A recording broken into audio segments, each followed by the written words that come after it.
Bismillahirrahmanirrahim. Assalamualaikum warahmatullahi wabarakatuh. Alhamdulillah, salatan wa salaman ala rasulillah, la nabiyya ba'dah.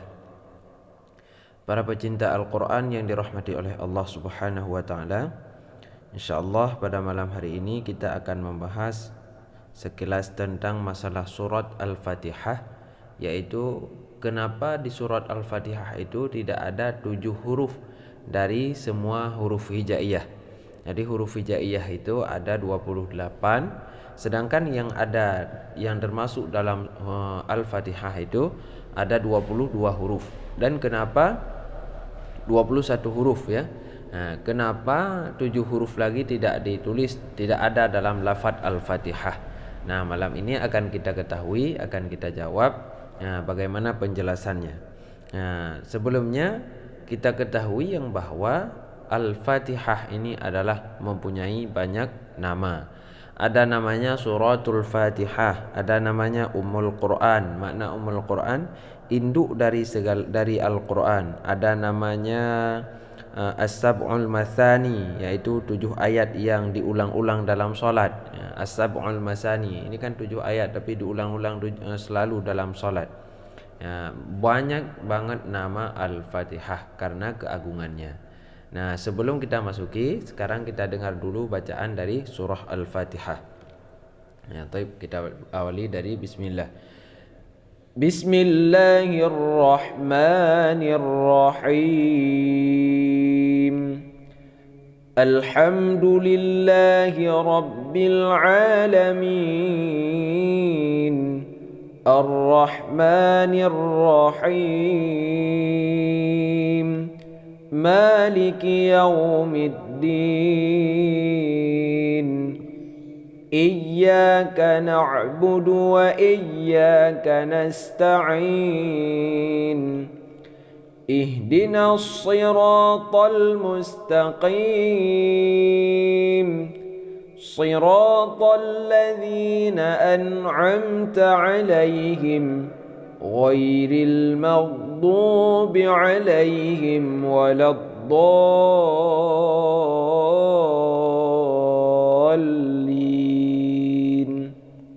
Nah, begitulah bunyi surah Al-Fatihah. Nah, sekarang akan kita bahas yaitu tentang menyangkut kenapa 7 huruf tidak termasuk dalam surat Al-Fatihah. Nah, sebelumnya kita ketahui dulu yang bahwa Al-Fatihah ini mempunyai banyak nama seperti tadi yang kita katakan. Nah, yang kedua, Al-Fatihah ini tidak ada 7 huruf dari segala huruf hijaiyah. Nah, terus huruf apa saja yang tidak ada?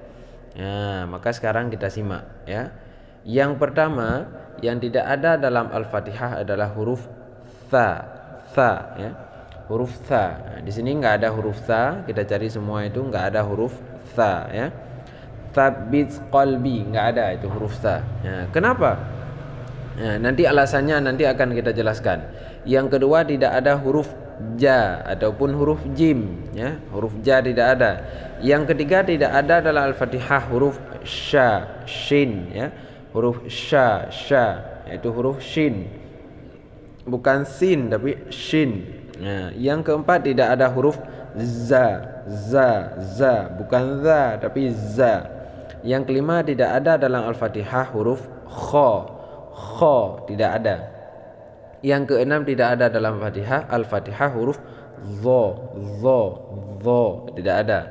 Yang ketujuh tidak ada dalam Al-Fatihah huruf fa ya, huruf fa tidak ada. 7 huruf ini yang kita sebutkan barusan tidak ada dalam Al-Fatihah. Nah, alasannya kenapa dan apa alasannya? Nah, lalu dijawablah oleh seorang ulama, yaitu oleh Kiai Haji Muhammad Jaiz Badri, yang dijawab oleh beliau sebab alasan tidak ada 7 huruf tersebut dalam Al-Fatihah. Yang pertama yaitu tadi huruf tha. Huruf tha tersebut karena dia itu adalah sebagai simbol dari tabur. Makna daripada sabur itu kemalangan atau kehancuran. Sedangkan ini adalah surat yang paling mulia, Ummul Quran. Jadi tidak masuklah huruf yang sumber dari kemalangan ataupun kehancuran, karena ini sumber mulia semua ya. Bukan berarti Al-Quran yang lain tidak mulia, tapi yang lain itu diceritakan tentang masalah-masalah yang lain. Sedangkan ini suci dan bersih kita dan Allah Subhanahu wa taala. Nah, ini bersih antara manusia dan Allah. Puji kepada Allah, Allah Maha Rahman Maha Rahim, Allah pemilik hari pembalasan yaitu hari kiamat. Iyyaka na'budu, ini hamba menyembah Allah taala, hamba meminta kepada Allah. Jadi di sini tentang kebersihan semua. Jadi sa tersebut tidak termasuk dalam Al-Fatihah karena dia adalah simbol dari sabur, yaitu bermakna kemalangan ataupun kehancuran. Itu yang pertama. Yang kedua, di dalam Al-Fatihah juga tidak ada huruf yang yaitu huruf jim ataupun huruf ja ya. Dalam Al-Fatihah juga tidak tersebut huruf ja. Kenapa di dalam Al-Fatihah tidak ada huruf ja? Alasannya huruf jim adalah simbol dari Jahannam. Huruf jim tersebut adalah simbol dari Jahannam, yaitu jim Jahannam, itu nama neraka. Maka di dalam Al-Fatihah tidak ditulislah yang itu nama huruf jim, karena itu sumber dari tidak baik, yaitu nama celaka, nama neraka ya. Selanjutnya yang ketiga yaitu huruf shin. Kenapa tidak ada huruf shin dalam Al-Fatihah? Alasannya adalah karena shin tersebut simbol dari syawa, nama lain yaitu nama neraka juga, yaitu neraka asyawa ya. Maka tidak ditulis dalam Al-Fatihah. Nah, yang keempat yaitu huruf za ya. Za tersebut kenapa tidak ditulis dalam Al-Fatihah? Karena za tersebut adalah simbol dari zakum ataupun makanan dari penduduk neraka yang berduri, neraka yang berduri. Jadi makanan orang yang di dalam neraka nanti yaitu bernama zakum. Maka za tersebut tidak ada dalam surat Al-Fatihah. Itu alasan yang keempat, yaitu tidak ada huruf za. Sedangkan yang kelima tidak ada dalam Al-Fatihah yaitu huruf kha. Huruf kha tidak ada juga dalam Al-Fatihah. Kenapa tidak ada dalam Al-Fatihah? Karena huruf kha tersebut adalah simbol dari khubso, al-khubs, yang berarti busuk ataupun kotor.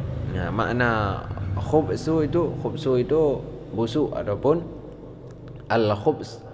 Itu makna bukan roti ataupun kurma, tapi ini maknanya adalah busuk ataupun kotor. Jadi tidak ditulis dalam surat yang mulia yang selalu kita ulang-ulang dalam Al-Fatihah dalam salat. Yang keenam adalah huruf dha. Dha tersebut tidak ditulis. Kenapa? Karena simbol dari ladha, yaitu ladha nama lain adalah nama neraka. Neraka ladha.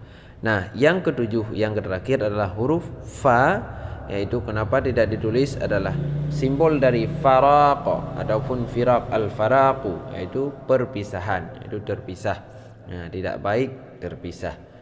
Maka 7 huruf tersebut tidak ditulis dalam Al-Quran dalam Al-Fatihah karena ini adalah Ummul Quran. Di sini sangat diagungkan, di sini sangat dimuliakan. Itulah kelebihan surah Al-Fatihah, tidak ditulis huruf-huruf yang membawa simbol-simbol tidak baik. Maka yang ditulis di sini adalah simbol-simbol baik semua. Yang pertama, segala puji bagi Allah yaitu pemilik sekalian alam, Ar-Rahmanir Rahim, Allah yang Maha Pengasih, Allah juga yang Maha Penyayang. Selanjutnya Maliki Yaumiddin, Allah adalah pemilik hari kiamat. Di hari kiamat nanti Allah lah yang menguasai semuanya. Di dunia dan di akhirat dimanapun Allah lah yang menguasai. Akan tetapi hari kiamat yang diceritakan di sini. Iyyaka na'budu, akan engkau kami sembah, wa iyyaka nasta'in, dan akan engkau kami minta pertolongan. Di sini kenapa didahulukan na'budu dulu baru nasta'in? Itu membuktikan kita di saat meminta kepada Allah harus menyembahnya dulu, jangan meminta dulu baru menyembah. Akan tetapi sembahlah dia, barulah mintalah kepada dia. Begitu juga kepada manusia. Kita kalau sudah sudah baik dengan seseorang, apapun yang kita minta orang tersebut akan memberikan. Begitu juga dengan Allah, kita sembahlah Allah dulu, baru kita meminta pertolongan kepada Allah. Selanjutnya baru kita minta pertolongan. Ihdinas siratal mustaqim, ya Allah berilah kami petunjuk, yaitu jalan yang lurus. Tunjuklah kami jalan yang lurus. Mana jalan yang lurus? Siratal ladzina an'amta alaihim, yaitu jalan orang-orang yang telah engkau beri nikmat kepada mereka. Ya, ghairil maghdubi alaihim, bukan jalan orang-orang yang dimurkai, alaihim kepada mereka, waladhdallin, dan bukan pula jalan orang-orang yang sesat. Nah, maka ini adalah permintaan dan ini adalah syarat untuk meminta dan ini adalah pujian kita kepada Allah. Nah, begitulah sempurnanya surat Al-Fatihah. Maka surat Al-Fatihah ini mempunyai sangat banyak kelebihan dan keagungannya. Nah, itu saja video malam hari ini sesuai dengan permintaan dari jamaah ya, karena sudah ditanyakan maka saya menceritakan sedikit tentang hal demikian. Taib, itu saja untuk malam ini. Jangan lupa subscribe, like dan share bagi yang suka video ini, dan juga ke depan nanti akan kita bahas tentang keajaiban-keajaiban Al-Quran, kenapa surat At-Taubah tidak ada bismillah, dan begitu juga yang lain-lainnya. Baik, kami akhiri dengan wallahul muwaffiq ila aqwamit thariq. Assalamualaikum warahmatullahi wabarakatuh.